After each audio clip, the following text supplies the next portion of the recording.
తప్పాను, నాకు మంచినీళ్ళు తాగిపించారు, నాకు వాటర్ తాగిపించారు. యాక్చువల్లీ ఇంకొక విషయం చెప్తున్నాను, నేను ఈ క్వశ్చన్లన్నీ జనాలు తెలియాలని నేను ఈ ప్రెస్ మీట్ పెట్టాను. ఇవన్నీ చెప్తున్నారు కదా, నేను స్పృహ తప్పిపోయినాను కదా, నా డ్రామా అన్నప్పుడు అట్లీస్ట్ అక్కడ ఒక మెడికల్ క్యాంప్ ఉంటుంది కదా, మెడికల్ క్యాంప్ రావాలి కదా నాకు నీళ్ళు ఇవ్వడం. సరే పడిపోయాను, డ్రామా చేశాను, పక్కకి తీయడానికైనా రావాలి కదా, ఎవరైనా రావాలి కదా. పోలీసు వాళ్ళు బోనం అక్కడ కొంతమంది శివశక్తులు వచ్చారు, మేము కూర్చున్న దగ్గర అక్కడ మామూలుగా వాపోతున్నాం, చాలా మంది బోనాలు పడిపోయాయి. చాలా మంది, మీ మీడియాకు కూడా తెలుసు, మీడియాను కూడా కొన్ని ప్లేసెస్లోకి ఎంటర్ అవ్వనివ్వలేదు. మీ అందరికీ తెలిసిన విషయంలో ఇంట్లో నన్ను ఒక్కదాన్ని అంటే అన్నారేమో, వీళ్ళందరూ డ్రామా చేస్తున్నారా? అక్కడ కింద పడిపోయిన వాళ్ళు, బోనం పడిపోయి ఏడుస్తున్న వాళ్ళు, వీళ్ళందరూ డ్రామాలు చేస్తున్నారా? ఫస్ట్ ఈ డ్రామా అనే మాట కూడా నేను చాలా తీవ్రంగా ఖండిస్తున్నాను. ఎవరైతే అన్నారో, కొన్ని యూట్యూబ్ ఛానల్లో ఎవరైతే పెట్టారో, సోషల్ మీడియా వాళ్ళు జర్నలిస్టులు కాదు. మీరు జర్నలిజం చేశారా? మీరు జర్నలిస్ట్లా? మా వ్యక్తిగతం బౌన్సర్లు ఎందుకు అనే ఒక క్వశ్చన్ రేజ్ చేశారు ఒక ఛానల్లో. ఆ ఛానల్ ఏదో కూడా నేను చెప్తాను, ఆ వ్యక్తులు ఎవరో కూడా చెప్తాను. ముందుగా నేను చెప్పే ముందు మీకు అర్థం కావాలని చెప్తున్నాను. అందులో బౌన్సర్లు ఎందుకు, ఈమెకు బౌన్సర్లు అవసరమా, అయినా శివశక్తులు జోగినీలకి బౌన్సర్లు అవసరమా అంటే అవసరమే. ఎందుకు చెప్పనా, లక్షలాది మంది మన్నలను, లక్షలాది మంది ప్రేమను సంపాదించుకున్న మేము, కొంతమంది చెడుగా ఉంటారు, కొందరు మంచిగా ఉంటారు, అందులో ఎక్కడ కూడా అపశృతి జరగొద్దు.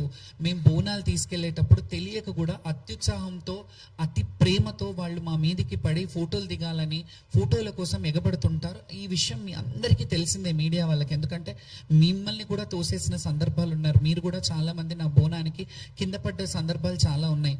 సో ఆ బౌన్సర్లను పెట్టుకున్నారంటే ఆ బోనం పడొద్దు, బోనం భంగం కావద్దని చెప్పి ఈ కల్చర్ని భ్రష్టు పట్టియొద్దు, కల్చర్ని రిప్రజెంటేషన్. నేను అమ్మకి 365 రోజులు మనకు అన్నం పెట్టే అమ్మకి మనం ఒక రోజు బోనం చేస్తున్నామంటే అది పవిత్రంగా తీసుకెళ్లాలని ఒక్క పొద్దుతో, ఉపవాసంతో మేము వెళ్ళి అమ్మవారికి నైవేద్యం ఆటపాటలతో, డప్పు చప్పుళ్లతో ఇవన్నీ వెళ్ళి మేము ప్రజెంట్ చేయడం జరుగుతుంది. డప్పులు గవర్నమెంట్ పెట్టట్లేదు, మా సొంత డబ్బులు. మేము అలంకరించుకునే అలంకారం మా సొంత డబ్బులు, మేము వేసుకునే పూలదండలు మా సొంత డబ్బులు, మేము పెట్టుకునే బౌన్సెస్ కూడా మా సొంత డబ్బులతో, మా వ్యక్తిగత డబ్బులతో మేము ఖర్చు పెట్టుకుంటాం. ఎందుకంటే కల్చర్ని రిప్రజెంట్ చేయడం మాత్రమే మాకు తెలుసు.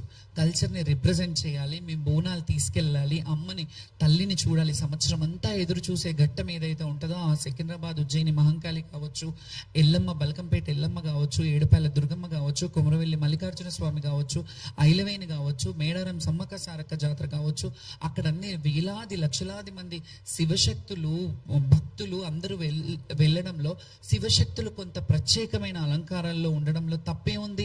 మేము ఇట్లా రెడీ అవుతారు, ఒక ఆడవాళ్ళు ఒక వ్యక్తిగత ఇదిని, మీరు డ్రెస్సింగ్ని, లేకపోతే మేము రెడీ అయ్యే విధానాన్ని మీరు బయట వేరేగా పోర్ట్రేట్ చేస్తున్నప్పుడు మీకు కొంచెం కూడా సిగ్గు అనిపించట్లేదా? అట్లా ఒక వ్యక్తిని మీరు అంటే బట్టల దుస్తుల రూపంలో కానీ, లేకపోతే ఇంకా మా వేషధారణ రూపంలో డీగ్రేడ్ చేయడం కాదా ఇది? డిగ్రేడ్ చేయడం, మమ్మల్ని తక్కువ చేసి మీ హేళన చేయడం కాదా ఇది? మా వస్త్రధారణ మీద మీరు అట్లా హేళ చేయడం అదొకటి. ఇంకొకటి, అందులో కొంతమంది పోలీసుల హడావిడి జరిగింది, పోలీసుల గొడవలు జరిగినాయి. నెక్స్ట్ డే మమ్మల్ని పంపించేశారు. బోనము వేరే కొంతమంది జోగినీళ్ళు మేము అక్కడ కూర్చున్నప్పుడు వచ్చేసి గబగబల్ని ఏమైందో తెలియదు మాకు, మేము వచ్చేసినాము, వాళ్ళు కూర్చునేసరికి బోనం ఎక్కించాం. కొంచెమన్నా బుద్ధుంది మాట్లాడుతున్నారా మీరు?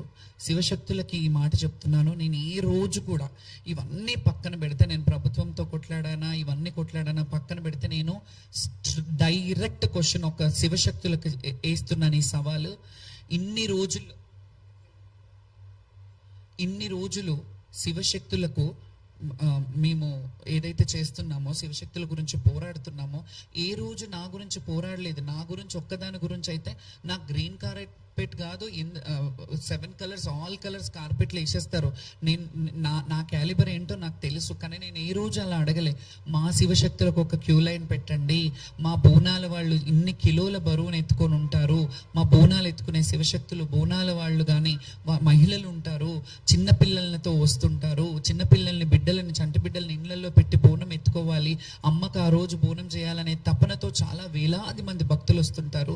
వీళ్ళందరి గురించి నేను పోరాడితే మీరు ఈ రోజు కొంతమంది శివశక్తులు పనిగట్టుకొని ఆమె పబ్లిసిటీ స్టంట్ చేసిందేమో, ఆమె మాకు ఈఓలు పిలిచారు, మాకు ఎండోమెంట్ వాళ్ళు పిలిచారు, ఈ ఆఫీసర్ బాగా రిసీవ్ చేసుకున్నాడు, ఆ ఆఫీసర్ బాగా రిసీవ్ చేసుకున్నారని చెప్తున్నారు